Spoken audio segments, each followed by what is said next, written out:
Officer Bowman with the Alameda County Sheriff's Office Animal Control Division. And this is Nugget. And if it wasn't for the Hayden Law, I wouldn't have Nugget. He was dumped in our night drop 8 years ago. And on his adoption day, I was there to adopt him. Our shelter was full. It was the Fairmont shelter, the one that's now closing out. The Hayden Law is so important to all of the animal shelters. Our policy will never change. We will always hold our animals for 5 days, and we will always hold them for 10 days if they're owned. But more importantly, the hold times allows us to evaluate these animals for health, temperament, or future adoption. These animals come into our shelter, and they are fearful, and they take a few days to adjust for us to really realize who they are. And it makes it possible to scan them, because a lot of times we can't even handle them when they first come in. It also allows out-of-area owners more time to consider checking other shelters, other than their local shelter for possibly dumped pets. Many cases happen where angry neighbors are dumping their animals out of the area. I have a couple examples of pet reunification. Mrs. Smith lost her cat Poncho. Domestic short hair, male neutered white, lost in the first week of April 2010 from Pleasanton. She posted flyers, she placed loss reports, she checked the shelters every 2 days for 3 weeks. 30 days after the cat was lost, we pull those loss reports because they just continue to fill our books. The owners still continue to check the shelter at least once a week.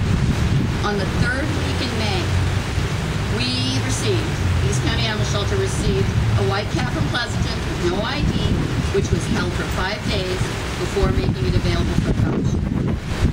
8 days after we intook this cat, Mrs. Smith arrived to check for Poncho, and beyond all belief, she was reunited with her cat.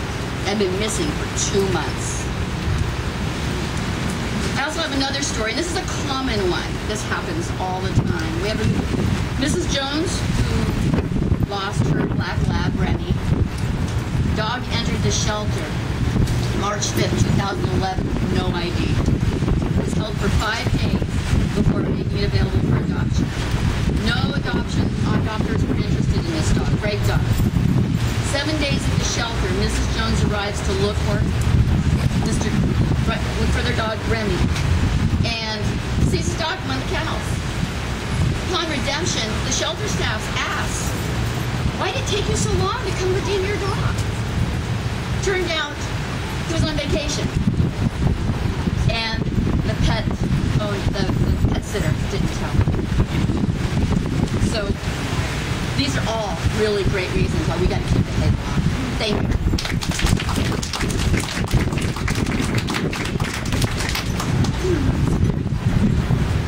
Hi, my name is Melanie Sadek. I'm the Executive Director at Valley Humane Society in Pleasanton. At Valley Humane Society, we have a pet therapy team of about 150 dogs and handlers who go out into the community and offer the healing powers of canine companionship to the people who need it the most. There are numerous therapy programs in California just like ours. Primarily, we provide the interaction that many people can no longer have because they're in facilities that won't allow companion animals. I'd like to suggest that the healing powers of animals that participate in therapy programs duplicate the healing powers many of us experience daily in our own homes. It is easiest to explain this with an example. At 7 years old, Jackson wasn't speaking. He was diagnosed with autism at an early age, and his parents moved across the country to get Jackson into the best school system and provide him with the greatest chances of success. Though Jackson was improving on numerous levels, he still wasn't speaking. His parents had heard that children with autism benefit greatly from having a dog in the house. So they got Jackson a dog named Max. Max moved in the house and was there for about 2 days when Jackson's mom heard something she had never heard before, her son's voice. This is just one of many examples. I could stand here all day and provide you numerous more. Through national studies and program outcomes, we know that the loving touch of a companion animal benefits people in so many ways. Alzheimer's patients have bursts of memories when petting a dog or a cat. Children who struggle with reading come alive when reading to a non-judgmental dog. The elderly live longer when they have an animal to care for. The seeing impaired are offered a gentle leader through life with their canine companion. Veterans Affairs uses dogs to help heal with post-traumatic stress disorder, and local airports are utilizing pet therapy teams to reduce anxiety in their customers in the terminals. Our animals have become an integral part of our lives. They provide us with unconditional love, support, and companionship. They deserve the right to be treated humanely. They deserve to have standards in place that offer a safety net for their care. Their owners deserve to have adequate time to claim them, and the people who work in county shelters deserve to have the support needed to find new homes for all the healthy and treatable animals that enter the facility. Thank you.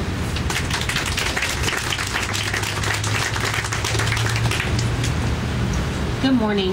My name's Hayden Law, and I'm the business manager at Muttville Senior Dog Rescue, and this is the love of my life, Sydney. Sydney was rescued 3 years ago from a high-kill shelter in Bakersfield, where she was originally picked up as a stray. She and hundreds of other dogs, just like her, were slated for what they considered a mass euthanasia because the shelter had no more space. Sydney was one of the lucky 50 dogs that the SPCA picked up. At Muttville, we rescue dogs in shelters all over California that are 7 years and older. In just 4 years, we have saved over 1,250 dogs that are senior.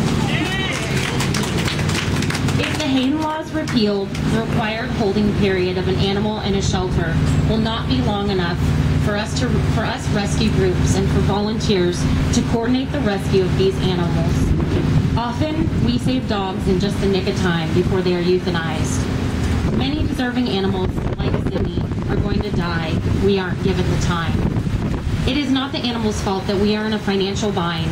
They should not be paying our debt with their lives. It's up to the people of California to be responsible pet guardians and to keep our four-legged family members safe. This is Patty, a volunteer at Muttville. Hi, everybody. Thank you so much. This is Frankie, another adoption success story from Muttville. He came out of a high-kill Central Valley shelter about 3.5 years ago. Without the Hayden Law, he probably wouldn't have made it. This dog has been the light of our life, to our family, our neighborhood, and to seniors at a senior assisted living center. He goes weekly and he visits, and he does light up. When people down the hall or people in different rooms remember that they once had a dog, from people with dementia to people who are just incapable of walking. And so I wanted to say how important it is that the Hayden Law stays. Without it, I don't think Frankie would have made it, and so many other dogs. So thank you very much for your support.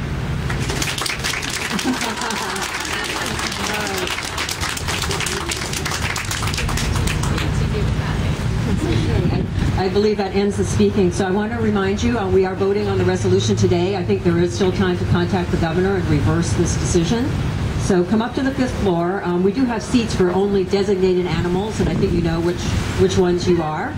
And there is also information outside of the chamber about local shelters and animals who are up for adoption. So thank you all for coming out today, and we'll see you upstairs.